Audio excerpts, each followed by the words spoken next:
internauta do Bahia Alerta. Hoje nós vamos estar aqui iniciando uma série de entrevistas. É uma satisfação muito grande estar recebendo aqui hoje o professor Cláudio André, professor da Unilab e cientista político. Vamos falar no nosso tema de hoje sobre essa conjuntura política de Salvador, Bahia e o Brasil. Professor Cláudio, primeiro uma satisfação grande estar aqui hoje te recebendo, E qual o cenário que você faz hoje das eleições de 2020 de Salvador, após essas duas últimas pesquisas que foram apresentadas à sociedade soteropolitana? Adriano, é uma satisfação, antes de mais nada, estar aqui conversando com você, com os internautas e discutindo e analisando a política em Salvador. A primeira questão que eu acho muito importante a gente falar e debater é que o cenário político em Salvador ele é alocado, ele é muito ligado ao que acontece na política brasileira, na política nacional. Sobretudo porque a gente está falando de uma capital que é uma das mais importantes em termos de eleitorado, de tamanho de eleitorado. Isso tanto para o Nordeste quanto para o restante do Brasil.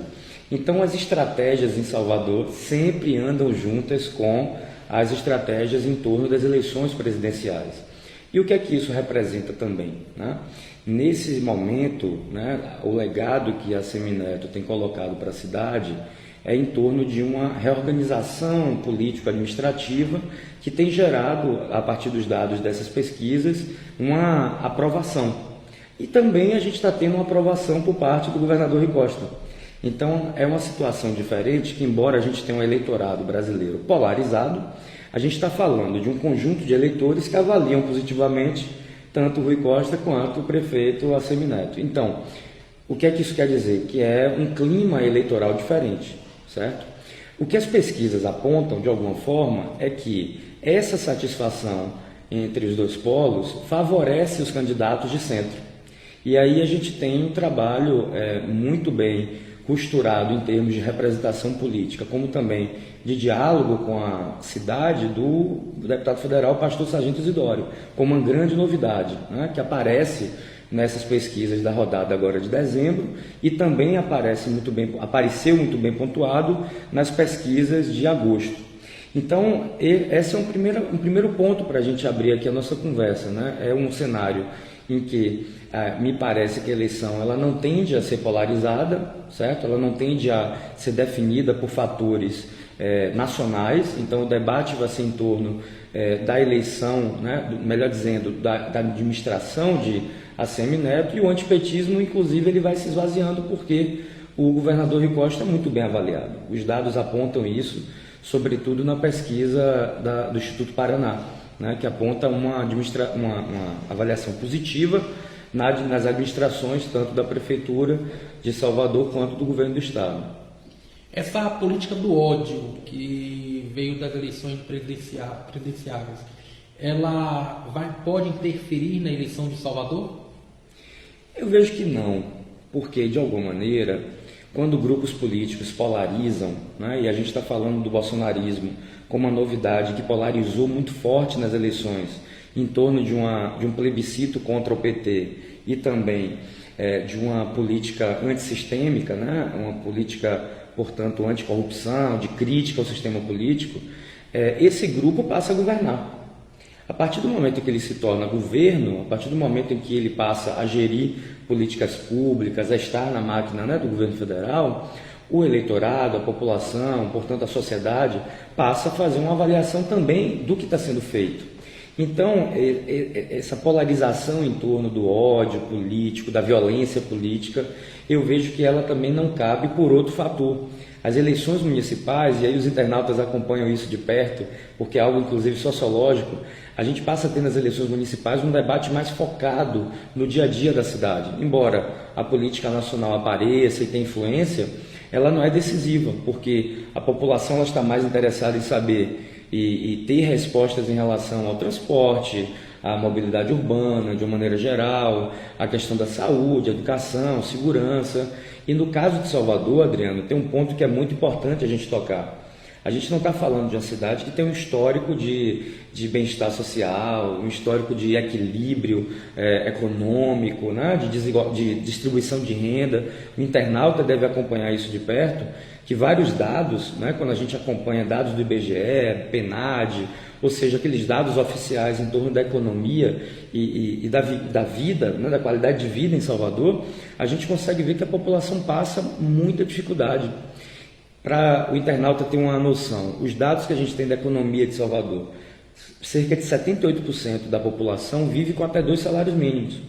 Então a população sabe que no final do mês acaba o dinheiro, né? Tem que correr atrás, precisa se virar, precisa pedir emprestado, passa, portanto, dificuldades de não ter acesso a comer da mesma maneira, né? A ter acesso a lazer.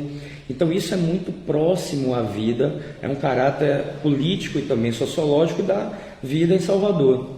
Então isso tudo está ali, né? Nas eleições.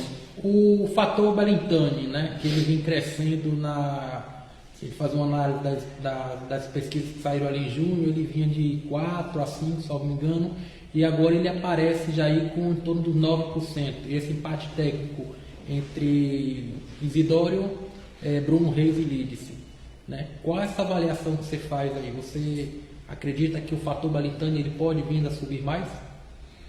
Sim, a gente tem um cenário favorável. Se a gente está pensando aqui, né, um cenário no qual o governador, o prefeito são bem avaliados, a gente passa a ter aí uma situação em que a agenda de discussão sobre a cidade e a possibilidade de montagem das estratégias eleitorais passam a ter outras questões a serem debatidas, que não é dentro dessa polarização.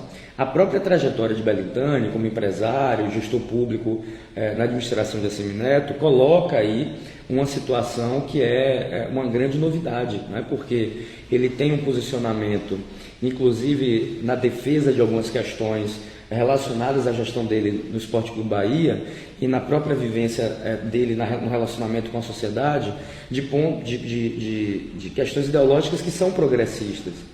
Mas aí o que é que eu acho importante a gente pegar como questão que você pergunta, né? Ele não se coloca como pré-candidato de forma pública, né? Esse eleitorado ainda não foi tensionado a vê-lo como um pré-candidato, e ele ocupa um lugar na cidade que é diferenciado. Ele é um empresário com muito trânsito, né, entre lideranças empresariais, entre pessoas que têm uma influência na cidade, e ao mesmo tempo ele dirige um clube que é de massa, um clube que é popular e tem uma posição estratégica não só dentro de Salvador, como em toda a Bahia. Então ele tem um potencial, e as pesquisas mostram isso quando ele aparece com uma rejeição ainda que não é considerada problemática, quando ele ainda consegue pontuar ali sem se colocar como pré-candidato. Ele não tem uma trajetória de recall, né? Ele nunca foi candidato a um cargo eletivo, então a cabeça do eleitor, né, soteropolitano não o tem como um político. Então é um cenário favorável e é uma eleição, portanto, que se coloca, né, como estratégia de que ela não será somente decidida a partir de uma figura pessoal ou mesmo do debate sobre a administração. Por quê?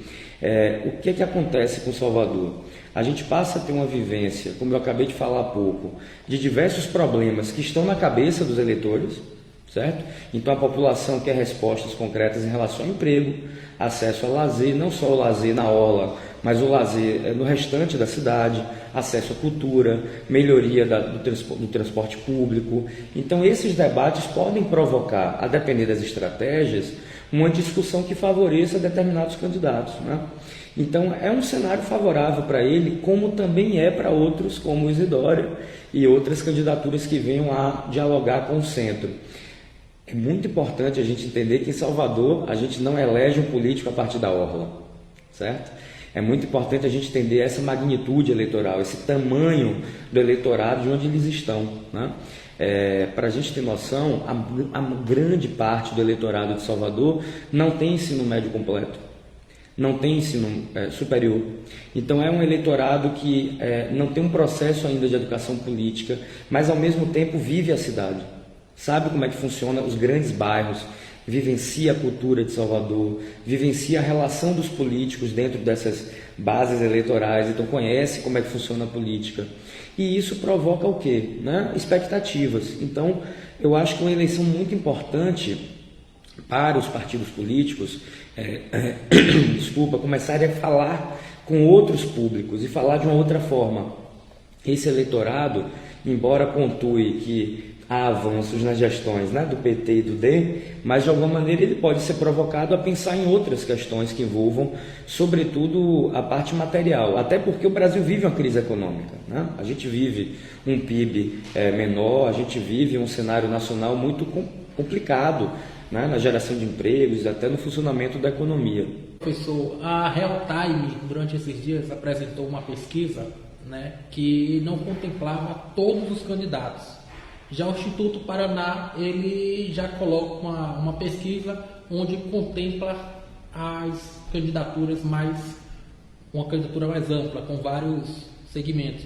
Qual é essa avaliação que você faz das duas pesquisas e de cada candidato?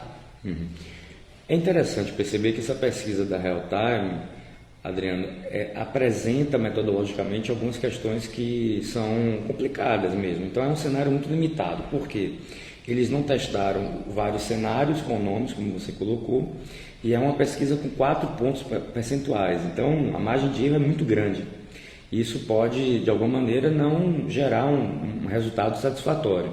Já a pesquisa da Paraná, né, do Instituto Paraná, ela é mais interessante porque ela parte de um prisma, né, de um ponto de partida metodológico, de testar os nomes confrontados dentro de um cenário. O que é que isso quer dizer? Que eles querem testar a força individual dos candidatos, dos pré-candidatos, melhor dizendo. Então, cenário com Pellegrino, né, deputado Pellegrino, deputado Letícia da Mata, também junto com Belintani. E o que é que isso apresenta para nós? É que os nomes que se destacam ali são nomes que têm mais estofo de trabalho político, de carreira política na cidade. Então, a deputada Lídice já foi prefeita, né, já exerceu mandatos como senadora, deputada estadual, agora deputada federal, assim como o Pellegrino, que tem todo um histórico de recall, né, de memória no eleitor, por conta das candidaturas que ele participou na última década, né? E, ao mesmo tempo, apresenta-se ali o nome que possivelmente deve ser o candidato, né, do grupo de ACM Neto, que é o Bruno Reis. Que é importante a gente conversar com os internautas que não é um nome que está surgindo do nada. Para o internauta ter essa noção, em 2014, Bruno Reis foi um dos mais votados para deputado estadual em Salvador, com cerca de 29 mil votos.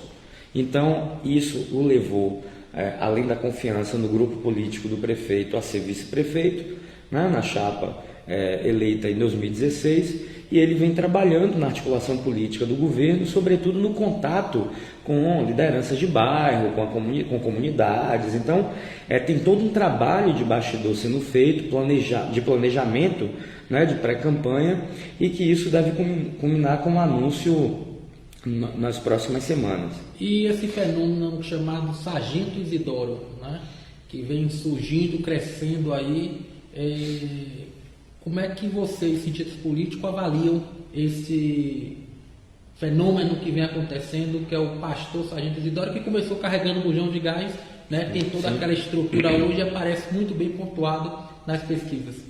Nos últimos 20 anos na política brasileira, a gente vive uma tendência, viu, Adriano, que é a presença de lideranças religiosas na política.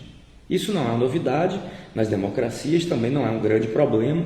No entanto, a gente tem percebido esse aumento de figuras semelhantes ao pastor Sargento Isidoro. E o que é que acontece no caso aqui de Salvador? A gente está falando de um político que construiu a sua carreira diante de uma base eleitoral que está sendo trabalhada há muito tempo, e essa base envolve Salvador e a região metropolitana. Então, a gente está falando de um trabalho aí de quase 20 anos de militância, né, de proximidade, e hoje ele comanda um projeto social, que é a Fundação Doutor Jesus, que tem um grande impacto social na cidade. E a gente está falando aí de um tema muito delicado, que envolve a entrada de jovens negros no mundo das drogas e do tráfico, e da violência, da criminalidade, e ao mesmo tempo essa comunidade terapêutica criada por ele, trabalhando, né, ali junto a famílias que são vulneráveis, famílias que têm dificuldade para viver e recorrem ao seu projeto. Isso cacifou, né, isso fortaleceu o seu projeto. E nas pesquisas, diante do resultado que ele teve nas eleições de 2018, aparece o que aí? Um candidato que teve muito voto. Então, o Sargento Isidoro teve quase 170 mil votos em Salvador, e isso em termos percentuais, ele teve quase que 14% dos votos, né, para deputado federal, e ele se coloca hoje como um candidato, um pré-candidato, que trabalha muito dentro dessa base que a gente pode chamar aqui dos menos escolarizados e com menor renda, que é uma parcela gigantesca em Salvador. Então ele tem um potencial eleitoral de dialogar com esse público e ele vem do centro, né? Para que a gente possa finalizar, né, o Bahia Alerta entrevista, se discute muito, se debate muito em Salvador de uma candidatura negra, né? Você acredita que Salvador já está preparada para essa candidatura negra? E o Sargento Isidoro, por ser negro, ele se encaixaria nesse perfil? Isso vai depender de uma estratégia eleitoral, Adriano, se ele vai se colocar como um pré-candidato que vai mobilizar o discurso da necessidade de superação do racismo, do extermínio da juventude negra. Isso é todo um processo de estratégia, de discurso, e para quais camadas, quais segmentos da sociedade ele pode chegar. Em relação ao que eu chamo de representatividade negra, ou de representação política negra, a cidade está não só preparada, como desejando apresentar e maturar esse debate, não só em relação a uma candidatura majoritária, mas também a candidaturas proporcionais e, sobretudo, a atuação dos partidos. Eu vejo que essa é uma movimentação de longo prazo. Mesmo que a gente não tenha a viabilidade, né, uma estratégia dos partidos, seja mais ao centro, à direita ou à esquerda, de apresentar uma candidatura, é muito possível, em termos de carreira política, que esse debate permaneça e que grupos e lideranças sejam feitas nesse processo. E é um debate muito importante. Salvador precisa superar o racismo, Salvador precisa trazer essa agenda como prioritária e com medidas que não envolvam somente a parte econômica, mas como um todo na sua parte cultural, de memória e realmente de revolucionar uma cidade que é negra, né? Uma cidade que precisa ter uma representatividade muito maior do que tem hoje. Eu quero agradecer ao professor Cláudio André, né, por ter iniciado esse novo momento do site Bahia Alerta e convidar vocês para ficar atento na nossa programação, que sempre vamos estar aí com lives falando de Salvador, do Brasil, do mundo, da cultura, gastronomia. A gente vai fazer um trabalho bem legal aqui agora, né, de expansão do Bahia Alerta, e você vai estar sempre coladinho conosco. Muito obrigado a você, internauta, e muito obrigado, professor, por estar aqui hoje. Uma satisfação, uma grande satisfação conversar com você.